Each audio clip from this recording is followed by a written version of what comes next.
नाज़रीन, इस वक्त एक अहम खबर सामने आ रही है। जामिया हमदर्द की प्रोफेसर मंजू छगनी को अवार्ड मिला है। MG agent of change award मिला है मंजू को। मंजू पहली हिंदुस्तानी है जिनको ये बावकार अवार्ड हासिल हुआ है। काफी अहम खबर, जामिया हमदर्द की प्रोफेसर मंजू छगनी को अवार्ड मिला है। MG agent of change award मिला है। मंजू पहली हिंदुस्तानी है जिनको ये बावकार अवार्ड हासिल हुआ है।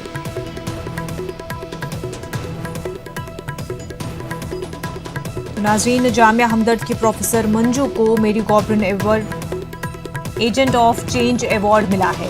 पहली हिंदुस्तानी है जिनको ये बावकार अवार्ड मिला है।